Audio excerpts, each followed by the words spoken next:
1 கொரிந்தியரின் புஸ்தகம் 3வது அதிகாரம் 2வது வசனத்தை வாசிக்க கேட்போம். நீங்கள் பலன் இல்லாதவர்களானதால் உங்களுக்கு போஜனம் கொடாமல் பாலை குடிக்க கொடுத்தேன். இன்னமும் நீங்கள் மாமிசத்திற்கு உரியவர்களாய் இருக்கிறபடியால் இப்பொழுதும் உங்களுக்கு பலன் இல்லை. அல்லேலூயா. கர்த்தர் சொல்றாரு, உங்களுக்கு குழந்தையா இருக்கிறதுனால தான் குழந்தைங்களுக்கு என்ன கொடுப்பாங்க? பால் கொடுப்பாங்க. கொஞ்சம் வளர்ந்த பிள்ளைங்களுக்கு சாப்பாடு கொடுப்பாங்க. இன்னும் கொஞ்சம் வளர்ந்தவங்களுக்கு நல்ல கறி மீனுன்னு சொல்லி நல்ல புஷ்டியான ஆகாரத்தை கொடுப்பாங்க. சின்ன குழந்தைக்கு என்ன பண்ண முடியாது, அந்த மாதிரி இறைச்சியோ முட்டையோ பாலோ சாப்பாடோ கொடுக்க முடியாது. இப்போ ஆண்டவர் நம்மள என்ன நினைக்கிறாருன்னா, ஆவிக்குரிய வாழ்க்கையில் இன்னும் நம்ம எப்படி இருக்கிறோம்? குழந்தையாவே இருக்கிறோம். அல்லேலூயா. ஆவிக்குரிய வாழ்க்கையில இன்னும் நம்ம பலனடையில ஒரு மாமிசத்திற்குரியதாவே இருந்துகிட்டு இருக்கிறோம். அதனால என்ன பண்றாரு, நம்மளுக்கு ஞானஸ்தானம் கொடுத்து நம்மளை ஆசீர்வதித்ததுக்கு பிறகு நம்ம இப்படியே இருக்கிறோன்னு ஆண்டவர் ஒரு சிந்தனை என்ன பண்ணுதுன்னா, இவங்க இன்னும் பலனே இல்லை, ஆவிக்குரிய வாழ்க்கையில வரல அப்படின்னு சொல்லி குழந்தையாவே எண்ணி நல்லா இப்போ இருக்கணும். இப்போ ஒரு 5 வயசு பிள்ளைக்கு நம்ம சாப்பாடை தான் நம்ம இந்த இடத்துல நினைப்போம். அல்லேலூயா. என்ன நினைப்போம்? சாப்பாடை தான் நினைப்போம். சரி, இல்லைன்னா நான் பால் சத்து தானே, நம்மளுக்கு அந்த மாதிரி தான் என்னன்னு தோணும். ஆனால் ஆண்டவர் சொல்றது அப்படியே இல்லை. இப்போ ரோஃபோலோ ஜுமானாவோ ஆஃபீஸாக இருக்கிறாங்க அப்படின்னா அவங்களுக்கு ஒரு ஆவிக்குரிய வாழ்க்கை இல்லை அப்படின்னு சொன்னால், இந்த வயசில் ஆஃபீஸால் சம்பாதிக்க முடியுமா? ஆஃபீஸால் 4 பேருக்கு புத்தி சொல்ல முடியுமா? ஆஃபீஸால் வந்து குடும்பத்தை நடத்த முடியுமா? ஆஃபீஸால் ஒரு கடையில் போய் ஒரு 1000 ரூபா கொண்டு போய் இந்த ஜாமான் இது வாங்கிட்டு வர முடியுமா? முடியாது. அப்படி இருக்கும்போது இப்போ நம்மளுக்கு இந்த வயசு வந்து நம்ம அந்த வயசை கடந்து வந்து இன்னைக்கு வந்து இந்த வயசுல இருக்கும்போது நம்மளுக்கு என்ன கொடுக்குறார்? சம்பாதிக்கிறதுக்கு பலன் கொடுக்குறார், நல்ல ஆகாரத்தை கொடுக்குறார், 4 பேருக்கு புத்தி சொல்லுகிற புத்தியை கொடுக்குறார், தகப்பன் ஸ்தானத்தை கொடுக்குறார், தாய் ஸ்தானத்தை கொடுக்குறார், ஒரு சகோதர ஸ்தானத்தை கொடுக்குறார், ஊழியக்கார அந்தஸ்தை கொடுக்குறார். இப்போ இவ்வளவையும் கொடுத்துருக்கும் போது சின்ன பிள்ளைங்களுக்கு என்ன பண்ணாது? அது கிடையாது. அப்ப நம்ம ஆவிக்குரிய வாழ்க்கையில இல்லைன்னாக்க இவ்வளவுதான் ஆண்டவர் என்ன பண்ண மாட்டாரு? கொடுக்காம தத்தியாவே வச்சிருப்பார். புத்தி இல்லாதவனா ஏதோ போனதுக்கு போனோம், வந்ததுக்கு போனோமா, வேலையை பார்த்தோமா, வந்தோமா, சாப்பிட்டோமா, வீட்டில் ஒரு அக்கறையா நாளைக்கு அடுத்த காரியத்துக்கு நம்ம போறதுக்குள்ள காரியத்தை தேவன் என்ன பண்ண மாட்டார்? கொடுக்க மாட்டார். காரியத்தை செவனே செய்ய முடியாது. இந்த குதிரைக்கு பார்த்தீங்கன்னா 2 பக்கத்துல இது கட்டியிருப்பாங்க. கண்ணுக்கு கலிக்கம் போட்டிருப்பாங்க, வாயில கடிவாளம் போட்டிருப்பாங்க. ஏன்னா குதிரை வந்து எப்பயுமே எப்படி உள்ளது? தாறுமாறா உள்ளது. அந்த கண்ணுக்கு கடிவாளம் போட்டு வாய்க்கு அந்த உள்ளக பார்த்தீங்கன்னா ஒரு இது மாதிரி போட்டிருப்பாங்க. அதுதான் நம்மளுக்கு இப்போ ஆண்டவர் போட்டிருக்கிறார். நம்ம கண்ணில் என்ன போட்டிருக்காங்க? கடிவாளம். ஆண்டவரையே நோக்கி ஓடணும். 2 பக்கம் பார்த்தீங்கன்னா குதிரைக்கு மறைச்சிருக்கும். இந்த காட்டு குதிரைங்களாம் இருக்குது பார்த்தீங்களா, இப்படி திருப்பினா அந்த பக்கம் ஓடும், இப்படி திருப்பினா இந்த பக்கம் ஓடும். ஆனால் வீட்டில் வளர்க்குற குதிரை, வண்டியில் போகிற குதிரை பார்த்தீங்கன்னா ஒரு கடிவாளம் இருக்கும், கண்ணில் அப்படி போட்டிருப்பாங்க. இங்கிட்டு திரும்ப முடியாது, நேராக பார்த்து போகணும். இப்போ ஆண்டவர் நம்மளுக்கு கண்ணுக்கு கழிக்கான்னு போட்டிருக்காரு.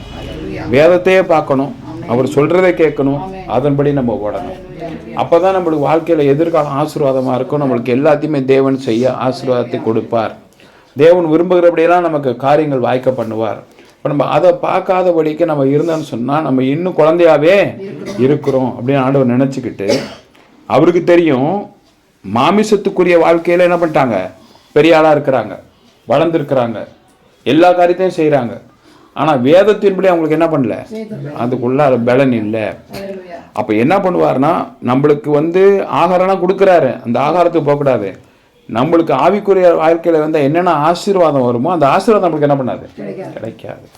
அப்போ நம்ம வீட்டில் ஏற்படுத்திருக்கிற காரியம் வர மாதிரி வரும், கிடைக்காது, போகிற மாதிரி போகும், கிடைக்காது, மற்றவங்களுக்கு பதில் சொல்கிற மாதிரி இருக்கும். இந்த காரியம் மட்டும் நடக்கவே மாட்டேங்குது.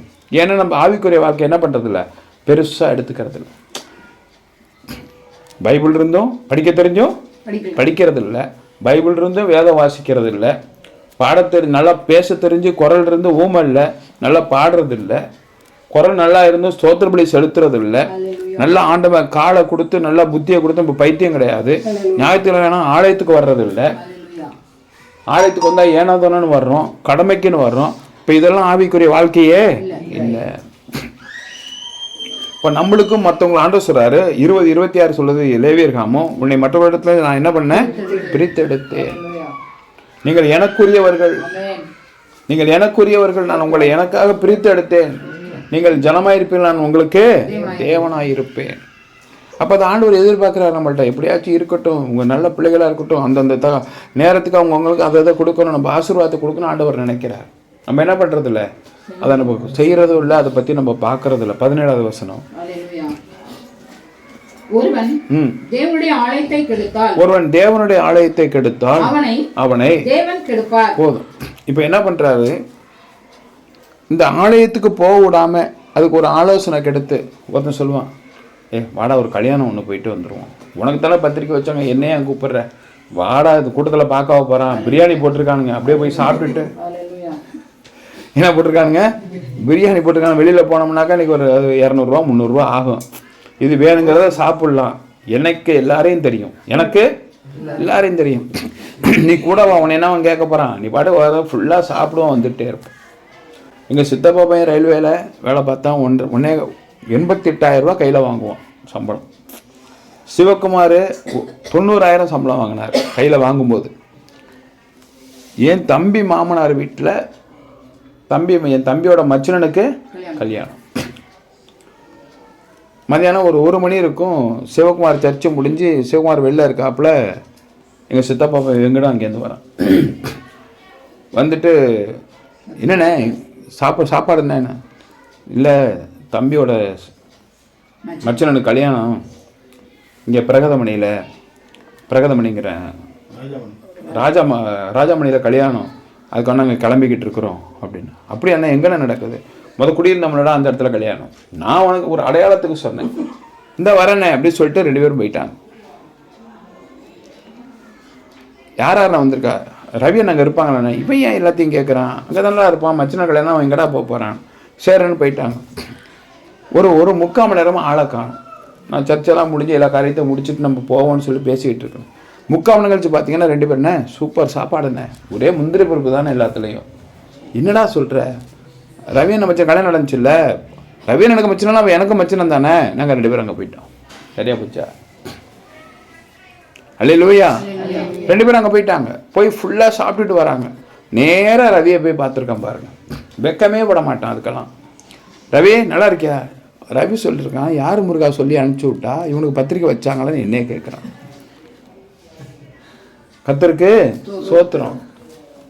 இங்கே வந்து கேட்டான்டா, கல்யாணம் எங்கே போகிறேன்னா கல்யாணத்துக்கு போகிறேன்னு, அதனால் அவன் வந்துட்டு நம்மள இருக்குடா, என்கிட்ட சொல்லவே இல்லைடான்னு, ஒன்றை சொல்லி என்ன போகிறான், சோறு போடுறானால நான் வந்துட்டானுங்கன்னு. நேராக அங்கே வந்துட்டான், வந்து சாப்பிட்டு சீக்கிரம் போய் சாப்பிட்ணும், சாப்பாடு தீந்துற போதுன்னு எனக்கு வந்து சொல்லிக்கிட்டு. அல்லேலூயா. அந்த மாதிரி மனம் போன போக்கில் எங்கேயாச்சும் போவோம், எங்கேயாச்சும் வருவோம். இன்னைக்கு பார்த்தீங்கன்னு சொன்னால் 2 பேருமே ஆவிக்குரிய வாழ்க்கையில் அதுக்கு தான் நான் சொல்லுவேன். ஆனால் 2 பேருமே, இவனும் சர்ச்சுக்கு போவான், அவனும் சர்ச்சுக்கு போவான், அவன் புத்தி வேற சொன்னான் எல்லாத்துக்கும். வெங்கட நல்லா கவனிங்க, ஆவிக்குரிய வாழ்க்கையில இல்லைன்னா ஆண்டவர் நினைப்பாரு நீ இந்த பூமிக்கு லாயக்க இல்லை.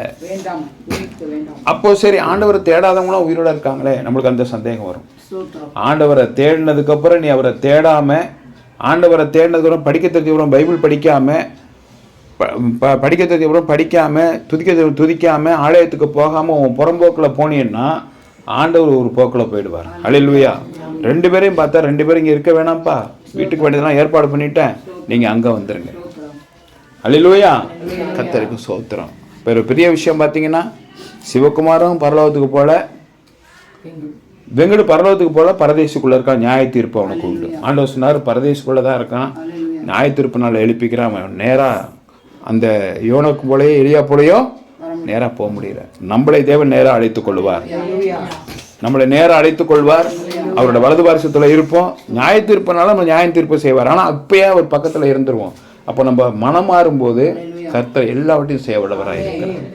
அப்போ நம்ம என்ன பண்ண, ஆவிக்குரிய வாழ்க்கையில் வேணும்னா வேதம் வாசிக்கணும், ஜெபிக்கணும், ஆலயத்துக்கு வரணும். அப்போ வரும்போது நம்மளுக்கு ஆவிக்குரிய வாழ்க்கைக்கு தன்மை எல்லாவற்றையும் தேவன் தந்துடுவார், எல்லாவற்றையும் கொடுக்க வல்லவராக இருக்கார். 17 மறுபடியும் வாசிங்க.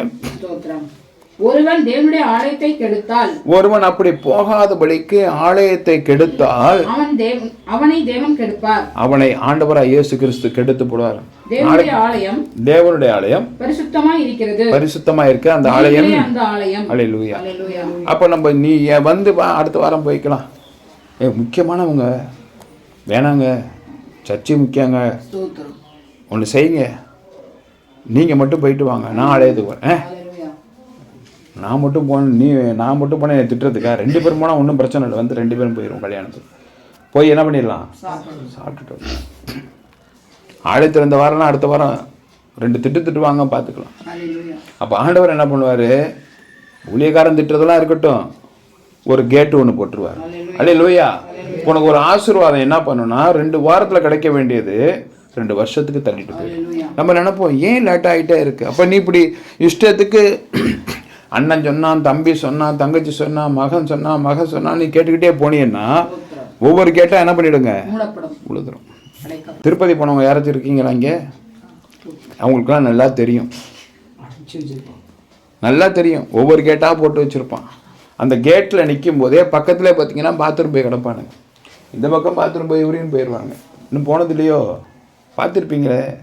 கத்தருக்கு சோத்திரம். கேட்டை போட்டு சாத்திடுவானுங்க. அந்த நாத்தத்தில் தான் உள்ளே உக்காந்துரும். ஒவ்வொரு கேட்டாக திறந்து விடுவான் அந்த பிசாசை பார்க்கறதுக்கு. அல்லேலூயா.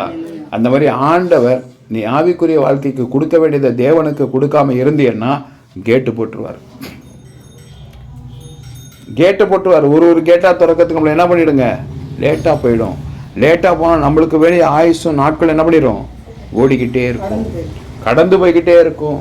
நம்மளுக்கு வேண்டிய காரியம் செவனவே ஆகாது, நம்மளால் எதிர்பார்த்த காரியம் நடக்காது. கர்த்தர் கூட இருக்க மாட்டார். 1 கொரிந்தியர் 3ஆம் அதிகாரம் 5ஆவது வசனம். பவுல் யார்? அப்பொல்லோ யார்? கர்த்தர் அவனவனுக்கு அருள் அளித்தபடியே கிருபை செய்தபடியே உதவி செய்தபடியே நீங்கள் விசுவாசிக்கிறதற்கு நம்புகிறதற்கு ஏதுவாய் இருந்த ஊழியக்காரர் தானே. அல்லேலூயா. நல்லா கவனிக்கணும். அப்பொல்லோ ஒரு ஊழியக்காரன், பவுல் ஒரு ஊழியக்காரன். நீங்கள் நம்புகிறதுக்கு விசுவாசிக்கிறதுக்கு ஏற்ற ஒரு ஊழியக்காரன், ஆண்டவர்கிட்ட நன்மைகளை வாங்கி கொடுக்கிறவன், வேற யாருமே அவன் கடவுள் இல்லை. எதுக்கு இந்த வார்த்தையை சொல்றாருன்னா, உன் நண்பன் சொன்னா கேட்டுக்கிறது, அக்கா சொன்னா கேட்கறது, மகன் சொன்னா கேட்கறது, வீட்டுக்காரர் சொன்னா கேட்கறது, இது எல்லாமே ஆண்டவருக்கு எதிரான வார்த்தை. அப்ப அவங்களாம் அடுத்த வாரம் பார்த்துக்கலாம், இது முக்கியமான தேவையில்லையா, போயிடுப்பா நான் போகல, நீ சத்த போயிட்டு வந்த, சர்ச்சுக்கு போகணும், அதெல்லாம் எல்லாம் பாஸ்டர்கிட்ட சொல்லிடு. பாஸ்டர் சர்ச்சு நடத்துறாரு, யார் நடத்துறா? கர்த்தர் நடத்துகிறார். இப்ப சொல்றாரு அப்பொல்லோ யார்? கர்த்தர் அவனவனுக்கு அருள் அளித்தபடியே 8 வாசிக்கலாம், 6 வாசிக்கலாம். 6 நான் கேட்டேன் நான் நட்டேன் அப்பொல்லோ நீர் பாய்ச்சினான் தேவனே விளையச் செய்தார். போதும். ஆண்டவர் செய்கிறார், சொல்றாரு நான் நட்டேன் அப்பொல்லோ. அந்த நான்கிறது யாருங்க? பவுல். அல்லேலூயா. நான் நட்டேன் அப்பொல்லோ நீர் பாய்ச்சினான். ஒருத்தன் நடவு நடுறான், எல்லாருமே எல்லா வேலையும் என்ன பண்ண மாட்டாங்க, செய்ய மாட்டாங்க.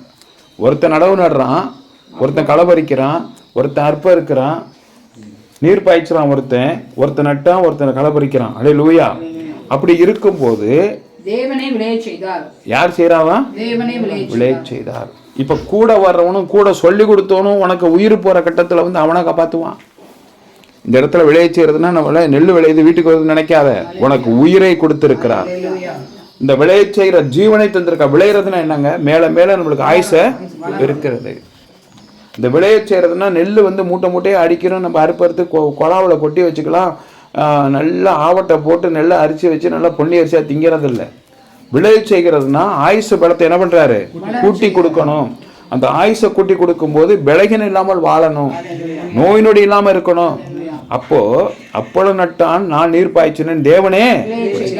அப்ப எவன் சொல்லி கொடுத்தாலும் என்ன பண்ணாலும் உனக்கு ஆகாரம் கொடுக்க போறது நான்ப்பா. ஆலயத்துக்கு நீ வந்துட்டு மற்ற காரியத்தை என்ன பண்ணு பாரு, உன் ஆயுசை நான் கூட்டி கொடுக்கிறேன். ஆலயத்துக்கு வந்து நீ ஊழியக்காரன் சொல்றபடி எனக்கு பிரியமானதையும் உனக்கு சித்தமானது எனக்கு சித்தமானது என்ன பண்ணணும், நீ செய்யணும். உனக்கு வழி நடத்துதலுக்கு நான் ஒரு ஊழியக்காரன் ஸ்தானாதிபதியை வச்சிருக்கேன், அவன் என்ன சொல்றான் அதுபடி நீ செய்யும் போது உன் வீட்டில் எல்லாவற்றையும் நான் பார்த்து கொள்ளுவேன். நீ 10 வருஷம் வெளியில இருந்தாலும் உன் குடும்பத்தை நான் பராமரிப்பேன், நான் பராமரித்து வேண்டியதெல்லாம் செய்வேன்.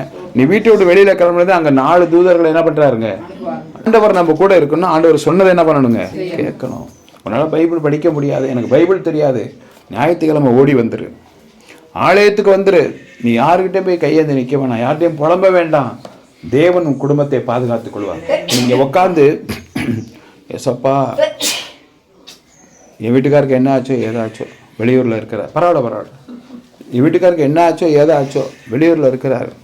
அவர் அங்கேருந்து ஐயோ என் பொண்டாட்டி பிள்ளைங்கலாம் விட்டு வந்திருக்கிறேனே, அதுங்களுக்கு என்ன ஆச்சோ, நான் ஏதாச்சும்னா அங்கேருந்து போய் சேர்றதுக்கே எத்தனை நாள் ஆகும், உடனே ஃப்ளைட்டு கிடைக்கணும், உடனே டிக்கெட்டு கிடைக்கணும், லீவுக்குலாம் ஒன்றும் பண்ண முடியாது. நான் என்ன பண்ண போகிறேன், புலம்பவே வேண்டாம். ஃபோன் அடித்து நான் நல்லா இருக்கேன், அவரு ஃபோன் அடித்தா நான் நல்லா இருக்கேன், பிள்ளைங்கெல்லாம் நல்லா இருக்கு. அந்த வார்த்தை தேவன் கேட்க செய்வார். எங்கே வேணாலும் இருக்கட்டும் பிள்ளைங்க, நேரம் ஆண்டவர் வேலி அடைச்சு அங்கே 4 பேரை போட்டிருப்பாரு, முன்னாடி பின்னாடி இடது பக்கம் வலது பக்கம், எப்பொழுதும் நம்மளுக்கு சேஃப்டி, ஃபுல் சேஃப்டி ஆண்டவர் பாதுகாத்து கொண்டு இருப்பார். பயப்படவே வேணாம். நீ கர்த்தருக்கு அர்ப்பணிச்சேன்னா ஒரு நீதிமான் தான் அந்த பட்டத்தை என்ன பண்ண மாட்டாங்க, அழிக்க மாட்டேன். 50 நீதிமான் இருந்தாலும் ஒரு நாட்டையே அழிக்க மாட்டேங்கிறாரு. 50 நீதிமான் இல்லாத போது என்ன பண்றாரு, அழிக்கிறாருங்க. அப்ப நீ உனக்கு ஒரு நீதிமானா இருந்தியன்னா உன் கணவன் எந்த ஊர்ல இருந்தாலும், உன் பிள்ளைங்க எந்த ஊர்ல இருந்தாலும், உன்னோட சொந்த பந்தம் எங்க இருந்தாலும், யாரெல்லாம் நேசிக்கிற எல்லாருக்கும் ஆண்டவர் வேலி அடைப்பார். அது உனக்கு முதல் தெரியும். இன்னைக்கு நான் நேசிக்கிற எல்லாரும் நல்லா இருக்கேன், காரணம் நான் ஆலயத்துக்கு போறேன், கர்த்தருக்கு உண்மையா இருக்கேன், கர்த்தருக்கு பிரியமா இருக்கேன், நான் பொய் சொல்லலை, யாரையும் ஏமாத்தலை, யாரு காசையும் பிடுங்கலை, இங்கிட்ட அங்கிட்ட தப்பு தவறா போய் பேசி யாரையும் கொல்லி முட்டி விடலை, நான் கரெக்டா இருக்கிறேன், என் பிள்ளைக்கு ஒன்றும் ஆகாது. ஒருத்தர் சொல்றாங்க, என்னப்பா மெட்ராஸ்லாம் ஒரே தண்ணியாமுல்ல வெள்ளமாமுல்ல, உன் பிள்ளை அங்கே தானே இருக்காங்க. என் பிள்ளைய ஆண்டவர் பார்த்துக்குவார், என் மகனை ஆண்டவர் பார்த்துக்குவார். என்னப்பா உங்க சொந்தக்காரங்க துபாயில் இருக்காங்களாமே, உன் வீட்டுக்கார துபாயில் இருக்காராமே, துபாயில் 4 நாளாக மழை, சவுதியில் மழை, துபாயில் மழை, இது விளையாட்டுக்கள் நடந்துங்க பேஞ்சிட்டு இருக்கு, பயங்கரமாக மழை பெய்யுது. சவுதியில், துபாயில், ஷார்ஜாவில், பஹ்ரைனில் மட்டும் மழை இல்லை, எல்லா தேசத்துலேயும் மழை. என்னப்பா மழை பெய்தாமல, தெப்பமாக மிதக்குதாமல. அப்போ நம்ம சொல்லலாம், என்ன வேணாலும் வரட்டும், என் வீட்டுக்காரங்க நல்லா இருப்பார், அல்லேலூயா, நான் பார்த்துக்குவேன். நம்ம பாட்டு தைரியமாக போகிற இடத்துக்கு போகலாம், வர இடத்துக்கு நம்ம பாட்டுக்கு போகலாம். என்னப்பா என் பிள்ளை அங்கே போனான், வேலை சரியாக கிடைக்கல, சம்பளமும் கிடைக்கல, திரும்பி வர மாதிரி இருக்கான், துபாயில் எல்லாத்தையும் திரும்ப அனுப்பி விட்றாங்களாம், சவுதியில் எல்லாத்தையும் திரும்ப அனுப்பி விட்றாங்களாம் அப்படின்னு சொல்லும்போது நம்மளுக்கு ஒரு தைரியம் வரும் பாருங்க. என் வீட்டுக்காரர் எதுவும் நடக்காது, அல்லேலூயா, என் பிள்ளைக்கு எதுவும் நடக்காது. காரணம் நம்ம தேவனுக்காக அர்ப்பணித்து இருக்கிறோம், தேவனை நம்பி இருக்கிறோம், தேவனோட விசுவாசமா இருக்கிறோம், ஒரு குறை விட மாட்டார். அப்படியே நம்ம கணவனோ நம்ம தம்பியோ நம்ம மகனோ நம்ம மகளோ அங்கே இருக்கும்போது ஒரு பிரச்சனை அவங்களுக்கு வருதுன்னா அவங்க ஏதாச்சும் சின்னதாக என்ன பண்ணியிருப்பாங்க, தவறு பண்ணியிருப்பாங்க ஒழிய ஒரு நாளும் ஆண்டவர் கொண்டு வர மாட்டார், ஒரு நாளும் சம்பாத்தியத்தில் கை வைக்க மாட்டார். ஏன்னா நம்ம உண்மையாக இருக்கிறோம்.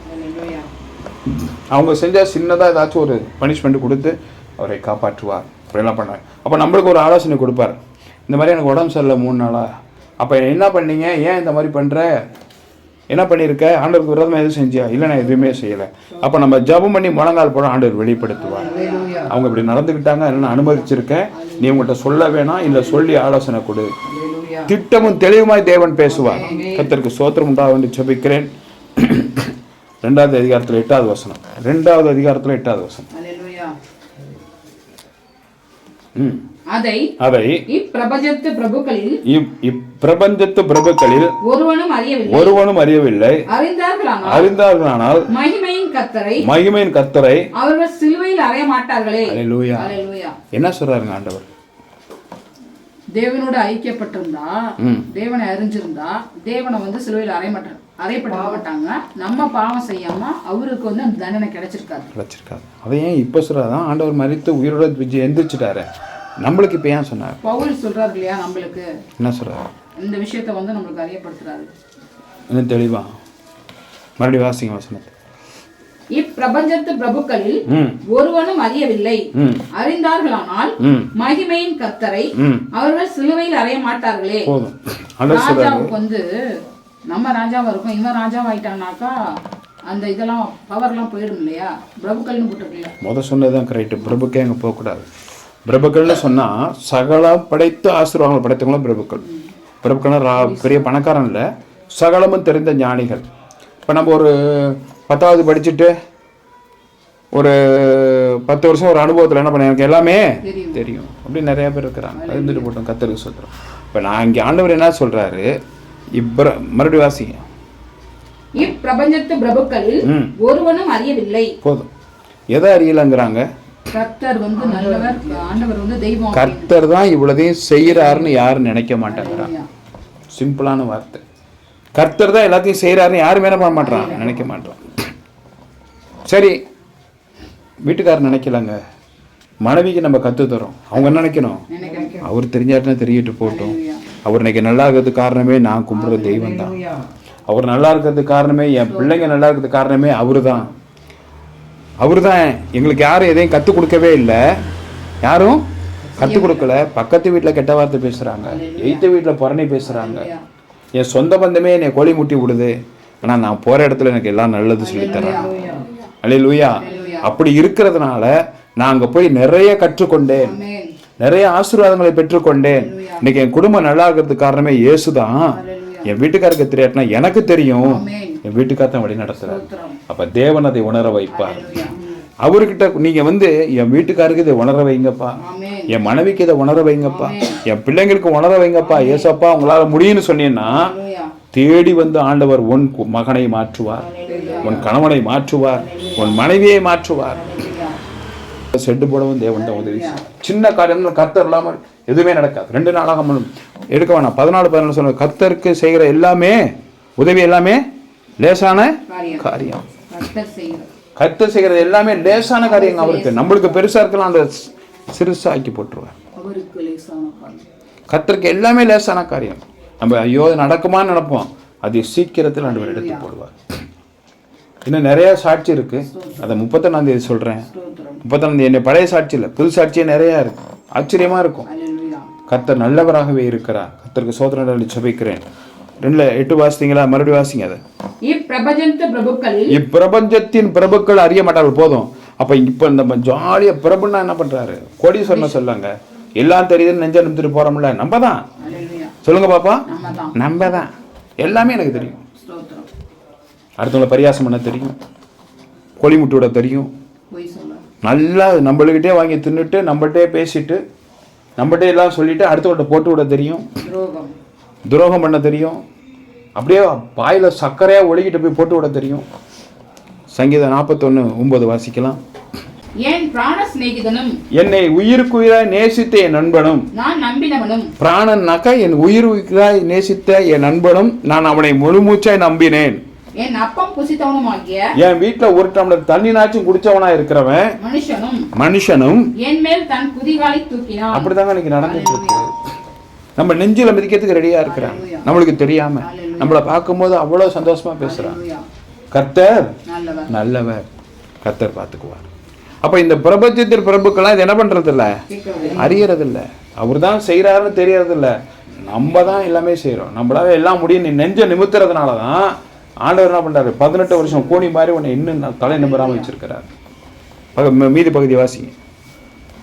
மகிமையின் கர்த்தரை அவர்கள் சிலுவையில் அறைய மாட்டார்களே. அல்லேலூயா. அப்படி தெரிஞ்சேன்னா நல்லா கேட்கணும். இந்த சிறியர்கள் எதை செய்யல, எனக்கே ஒருத்தன் முடியாம கிடந்தான், அவனுக்கு நீ முதலுதவி செஞ்ச. ஒருத்தன் வஸ்திரம் இல்லாம இருந்தா வஸ்திரம் கொடுத்த, ஆகாரம் இல்லாம இருந்தா ஆகாரம் கொடுத்த. அல்லேலூயா. அது மாதிரி நீ யாருக்கெல்லாம் துரோகம் பண்ணி, யாரால வசனத்தை கேட்டு நீ சந்தோஷப்பட்டு, யாரால உன் குடும்பம் முன்னேறதுக்கு அப்புறம் ஊழியக்காரனே நீ போட்டு கொடுக்க பாக்குறிய. அல்லேலூயா. அததான் இந்த வசனத்துல சொல்றாரு. என்ன சொல்றாரு? இப்பிரபஞ்சத்து பிரபுக்களில் ஒருவனும் அறியவில்லை, அறிந்தார்களானால் மகிமையின் கர்த்தரை அவர்கள் சிலுவையில் அறைய மாட்டார்கள். நீ அடுத்தவனையும் ஊழியக்காரனையும் சிலுவையில் அறையிற மாதிரி, ஊழியக்காரன் இல்ல, ஊழியக்காரனை பேசுறது, நிந்திக்கிறது, ஒரு சொந்த கந்தத்தை நிந்திக்கிறது, சபையின் விசுவாசத்தை நிந்திக்கிறது, பேசுறது எல்லாமே யாரு சிலுவையில் அரைக்கிற? மறுபடியும் சிலுவையில் அறையும் போது ஆண்டவர் உனக்கு எப்படி நன்மை செய்வார். ஆண்டவர் சொல்றாரு, நீ வேடிக்கை மட்டும் பாரு. என்ன சொல்றாரு? மத்ததெல்லாம் நான் பார்த்துக்கிறேன், கர்த்தர் பார்த்துக்கணும். அல்லேலூயா சொல்லுமா, அல்லேலூயா சொல்லுமா. நீ வேடிக்கை மட்டும் பாரு பேதுரு, கதற வைப்பேன். என்ன செய்வாரா? கதற வைப்பேன். நீ கண்ணு கைத்தாப்புல பாப்ப. கர்த்தர் நாமத்துக்கு ஸ்தோத்திரம். நான் எழுதி சொல்லிக்கிறேன். 9வது வசனம். எழுதியிருக்கிறபடி 2:9 அதுதான். இப்பிரபஞ்சத்து பிரபுக்களில் ஒருவனும் அறியவில்லை, அறிந்தார்களானால் மகிமையின் கர்த்தரை அவர்கள் சிலுவையில் அறைய மாட்டார்களே. எழுதி இருக்கிறபடி, இந்த இப்படி சிலுவையில் அறைய மாட்டார்களே என்று எழுதியிருக்கிறபடி தேவன் தேவன் தம்மில் அன்பு கூறுகிறவர்களுக்கு தன் மேல் ஆண்டவர் மேல் அன்பா இருக்கிறவர்களுக்கு ஆயத்தம் பண்ணினவர்களை என்ன பண்ண ஆயத்தம் பண்ணினவர்களை ஆயத்தம் பண்ணி வைத்தவர்களை கண் காணவும் இல்லை காது கேட்கவும் இல்லை அவைகள் மனுஷனுடைய இருதயத்தில் தோன்றவும் இல்லை. அல்லேலூயா. நம்மளுக்கு என்ன செய்ய போறான்னு யாருக்காவது தெரியுமா? இப்ப என்ன நடக்குன்னு யாருக்கும் தெரியுமா? ஆண்டவர் சார் உங்களுக்கு எதுவுமே எல்லாத்தையும் நான் மறைச்சு வச்சிருக்கேன். உன்னை ஆசீர்வதிக்கிறதையும் நான் வச்சிருக்கிறேன், உன்னை உயர்த்த போறதையும் நான் வச்சிருக்கிறேன், பள்ளத்தாக்குல நீ விட போறதையும் நான் தான் வச்சிருக்கிறேன். அல்லேலூயா. நீ அது தெரியல, உனக்கு உன்னால முடியும்னு நினைச்சுக்கிட்டு இருக்க. உன்னால ஒண்ணுமே முடியாது. என் தேவனால் எல்லாம் கூடும், என் தேவனால் கூடும். லூக்கா 27:32 எடுக்க வேணாம். லூக்கா 1:37, 19, மத்தேயு 19:6. தேவனால் கூடாத காரியம் ஒன்றுமே இல்லை. மார்க் 14:36. அல்லேலூயா. தேவனால் எல்லாம் கூடும். 2 வசனத்தை வாசித்துருவோம், உங்களுக்கு மறுபடியும் ஞாபகம் விட்டுரு. லூக்கா 1:37. கூடாத காரியம் ஒன்றுமில்லை என்றான். தேவனால் கூடாத காரியம் ஒன்றுமில்லை. மார்க் 14:36. அப்பா பிதாவே எல்லாம் உம்மாலே கூடும். இந்த பாத்திரத்தை என்னிடத்திலிருந்து எடுத்து போடும். ஆகிலும் என் சித்தத்தின்படி அல்ல, உங்களால எல்லாமே கூடும். இப்படிப்பட்ட கெட்ட எண்ணத்தை என்ன பண்ணிருங்க? எடுத்து போடுங்க. என்னால முடியாது, எடுத்து போட உங்களால முடியும். இந்த கெட்ட குணம் என்கிட்ட இருக்குப்பா, அது நான் என்ன பண்ண? அறிக்கை பண்ணணும். எப்படிங்க? மனசுக்குள்ளையா சர்ச்சில் வந்து சொல்லணும், நான் தவறு பண்றேன், தப்பு தப்பா பேசுறேன், அடுத்தவங்க பத்தி ஏளனமா பேசுறேன், அடுத்தவங்க சொத்தை அபகரிச்சு புடுங்குறேன், அதனாலதான் அப்படி தண்டனை அனுபவிக்கிறேன் நீ சர்ச்சில் சொன்னீன்னா, அப்ப சொல்ற அப்பா பிதா உங்களால் எல்லாம் கூடும், என்னால் கூடாது, உங்களுடைய சுத்தத்தின்படி ஆகிறதா பாண்டவர் எடுத்து போட. இல்லைன்னா எடுத்து போட மாட்டேன். மறைமுகமா பண்ற எல்லா தப்பையும் வச்சிருப்பாரு. அதான் சொல்றாரு, பேதுரு வேடிக்கை மட்டும் பார். நான் சொன்னேன், சரி ஆண்டவரே, யார்கிட்ட இதை பத்தி பேசாத, சரி ஆண்டவரே, கர்த்தர் பார்த்துக் கொள்வார்னு சொல்லு. கர்த்தர் பார்த்துக் கொள்வார். தேவநாமத்துக்கு மகிமை வைக்கிறேன். இப்ப 2:9 வாசிங்க. எழுதியிருக்கிறபடி தேவன் தம்மில் அன்பு கூறுகிறவர்களுக்கு ஆயத்தம் பண்ணினவைகளை எதுல படிக்கிறேன்? ஆயத்தம் பண்ணினவைகளை கண் காணவும் இல்லை, காது கேட்கவும் இல்லை, மனுஷனுடைய இதயத்தில் தோன்றவும் இல்லை. எனக்கு இது நடக்க போது நம்மளுக்கு தெரியவே தெரியாது. நான் மறைச்சு வச்சிருக்கேன். உனக்கு தர வேண்டியது எல்லாத்தையும் பொக்கிஷத்துல அங்கங்க வச்சிருக்கேன். சில பேர் பாத்தீங்கன்னா, அப்பா என்ன பண்ணுவாங்கன்னா, பணம் எங்க வச்சிருக்கணும் பிள்ளைங்கள்ட்ட என்ன பண்ண மாட்டாங்க? பேங்க்ல எவ்வளவு வச்சிருக்குன்னு சொல்லுவாங்களா? சொல்ல மாட்டாங்க. எவ்வளவு சொத்து இருக்குன்னு சொல்லுவாங்களா? சொல்ல மாட்டாங்க. அப்பாவுக்கு வயசாகி ஓரளவுக்கு கொஞ்சம் நடவட பாதிக்கும் போது பிள்ளைகளை கூப்பிட்டு, அப்பா நம்மள்ட்ட இவ்வளவு சொத்து இருக்குப்பா, இத்தனை வீடு இருக்கு, நான் எல்லாத்துக்கும் பிரிச்சு கொடுக்க போறேன்னு அப்பதான் சொல்லுவாங்க. அதுதான் முறையும் கூட. இப்ப எல்லாம் முளைச்சி எழும்பும் போதே நான் இதை வச்சிருக்கேன், அதை வச்சிருக்கேன், அது சட்டையை தூக்கிட்டு அலையுது, சம்பாதிக்க போக மாட்டாங்க. நான் இதை வச்சிருக்கேன், அதை வச்சிருக்கேன், பிள்ளைங்கிட்ட எல்லாத்தையும் சொல்ல வேண்டியது. அதை உடனே சட்டையை 2 பட்டனை கழட்டி விட்டுக்கிட்டு என்ன பண்ணிடுது, அது தண்ணி அடிச்சுக்கிட்டு அப்ப நான் மதிக்க மாட்டேங்க. கர்த்தருக்கு சோத்திரம். எதுவுமே தெரியக்கூடாது பிள்ளைங்களுக்கு. சம்பாதிக்கிற வேலைக்கு போவாங்க, எங்கள் அப்பா சம்பாதிச்சு எங்கள் அம்மா சாப்பாடு போடுவாங்க, அவ்வளோதான் தெரியணும். எங்கள் வீட்டில் எங்கள் அப்பா எங்கே கடன் வாங்குறாரு, எவ்வளோ கடன் வாங்குறாரு, கஷ்டப்படுறன்னு மட்டும் தான் சொல்லுவாரோட எதுவுமே சொல்ல மாட்டார். அப்படிதான் பிள்ளைங்களை வளர்க்கணும். அல்லேலூயா. இன்னைக்கு பிள்ளைங்களை கூப்பிட்டு எல்லாத்தையும் சொல்றது அப்படியே ஃப்ரெண்டா இருக்காங்க, அது மதிக்கவே மாட்டேங்குது. கர்த்தருக்கு சோத்திரம். தேவநாமத்துக்கு மகிமை ஜெபிக்கிறேன். இப்படி கண் காணவும் இல்லை, காது கேட்கவும் இல்லை, அவைகள் மனுஷனுடைய இருதயத்தில் தோன்றவும் இல்லை, அது தோன்றவும் இல்லை. இப்ப 3:7 வாசிங்க. அப்படி தோன்றாம உனக்கு தெரியாம எல்லாத்தையும் நான் மறைச்சு வைத்திருக்கும் போது, அப்படி இருக்கும் பொழுது நீ நடுறதுனால ஒண்ணும் இல்ல, நீ தண்ணி ஊத்துறதுனாலே ஒண்ணும் இல்ல, தேவனாலே எல்லாம் ஆகும். கரங்களை தட்டி கர்த்தரை மகிமை. எல்லாத்தையும் நான் மறைச்சு வச்சிருக்கேன், உன்னால ஒண்ணுமே முடியாது. நான் பைபிள் எடுத்துட்டு வந்துட்டு எனக்கு எல்லாம் தெரியும், நான் சம்பாதிக்கிறேன், என்னால முடியும். நீ சம்பாதிக்கிற, அதுக்கு பலன் நான் கொடுத்துருக்கேன். பைபிள் எடுத்துட்டு வர்ற, அந்த பைபிளை உன் கையில நான் கொடுத்தேன். ஆனா அந்த பைபிள் எடுத்து நீ படிச்சு நல்ல ஒரு ஊழியக்காரனை வரணுமா, நீ சம்பாதிச்சு அந்த சம்பாத்தியம் உன் வீட்டுல சேர்க்கணுமா, நான் முடிவு பண்றேன். எல்லாரும் எழுந்து நிற்கலாமா? கர்த்தர் உங்களை ஆசீர்வதிப்பாரா? கர்த்தாவே, இந்த நல்ல வேலைக்காக நன்றி செலுத்துகிறோம் சுவாமி. நேற்று மீண்டும் மாறாத என் அன்பு நேசருக்கு கூட கொடி ஸ்தோத்திரம். சகலத்தையும் உம்மாலாகும் ஆண்டவரே. உம்மாலாகாத காரியம் ஒன்றுமே இல்லை. கண் காணவும் இல்லை, காது கேட்கவும் இல்லை, மனதில் தோன்றவும் இல்லை, இதை அறிய மாட்டீர்கள். நான் எல்லாத்தையும் மறைத்து வைத்திருக்கிறேன். அப்படி இருக்கும்போது நடுகிறான் ஒன்றுமில்லை, நீர் பாய்ச்சலான் ஒன்றுமில்லை, நானே விளைச்சுகிற தேவனாலே இல்லாம நானே சகலத்தையும் செய்கிற கர்த்தர் அப்படின்னும் போது நம்ம நினைக்கணும் நம்மளால ஒண்ணுமே முடியாது. ஒரு கல்லை கூட தூக்க முடியாது. அதை தூக்கணும்னா ஆண்டவர் பலன் வேணும். அடுத்த வேலை என்ன செய்ய போறன்றதை நம்மளுக்கு யோசிக்கிறது அந்த மூளை இருக்கு இல்லையா, யோசிக்கிறதுக்கு ஆண்டவர் நம்ம மண்டை குழம்பாம ஞானியா வச்சிருக்கணும். அப்பதான் அடுத்தது என்ன செய்ய போறேன்னு தெரியும். தேவன் எல்லாவற்றையும் செய்ய வல்லவராய் இருக்கிறார். கர்த்தர் நேற்று மீண்டு மாறாதவராய் இருக்கிறார். கர்த்தர் நேற்று மீண்டு மாறாதவராய் இருக்கிறார். ஆண்டவரே, இப்பொழுதும் ஆண்டவரே சகலத்தையும் சமூகத்தில் ஒப்பு கொடுக்கிறேன். பலம் கொண்டு திடமானதாயிரும், திகையாதே கலங்காதே, நான் உன் தேவன் என்று சொன்னீரப்பா. ஆண்டவரே, வந்த பிள்ளைகள் வந்தவனமாய் போகாதபடி எதை நோக்கி வந்தார்களோ பிரயாசப்பட்டு வர்றாங்கப்பா. அங்கேருந்து அவர்களுக்கு இருக்கிற வேலைகள் எல்லாத்தையும் விட்டு, குடும்பத்தில் பிள்ளைகளை, குடும்பத்தையும் கணவனையும் மனைவியும் விட்டு பொறுப்போடு கூட இங்கே ஓடி வருகிற பிள்ளைகளை ஆண்டவர் கண்ணோக்கி பார்த்து கொண்டு இருக்கிறீர். அவர்கள் ஒரு குறை இல்லாதபடிக்கு நீடித்த நாட்கள் தீர்க்காயுசுல வாழ அந்த பிள்ளைகளை ஆசீர்வதிக்கிறேன் ஆண்டவரே. இரத்த கொடைகளை மறைத்துக் கொள்ளும் அப்பா, இரத்த கொடைகளை மறைத்துக் கொள்ளும். ஒரு குறைவின்றி நடத்துங்கப்பா.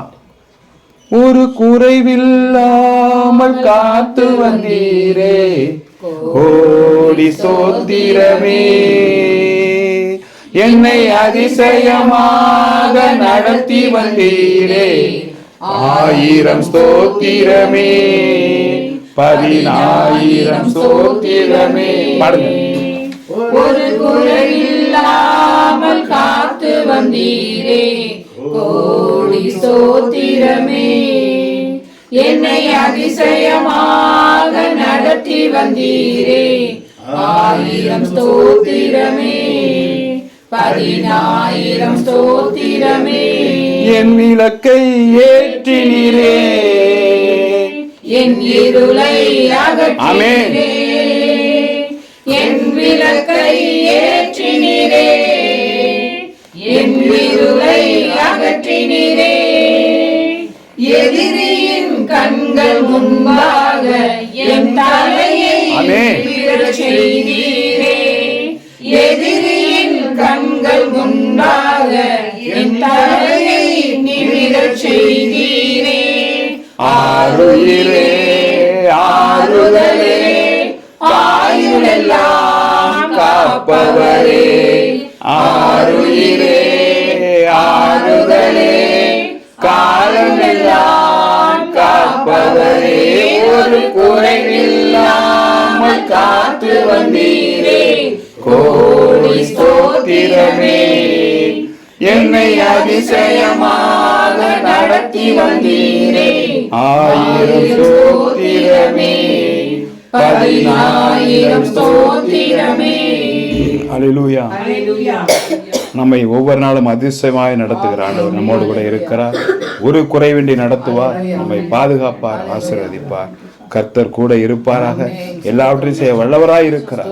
கர்த்தர் இயேசு கிறிஸ்துவின் கிருபையும் பிதாவாகிய தேவனுடைய அன்பும் பரிசுத்த ஆவியானவர் அந்நிய ஐக்கியம் சிநேகம் அனைவரோடும் என்று முடிவறிந்த சதா காலங்களிலும் உங்களோடும் உங்க பிள்ளைகளோடும் கர்த்தர் இருப்பாராக என்று ஆசீர்வதிக்கிறேன். இரத்த கொடைகளை மறைத்துக் கொள்வார். கர்த்தர் கூடவே இருப்பார்.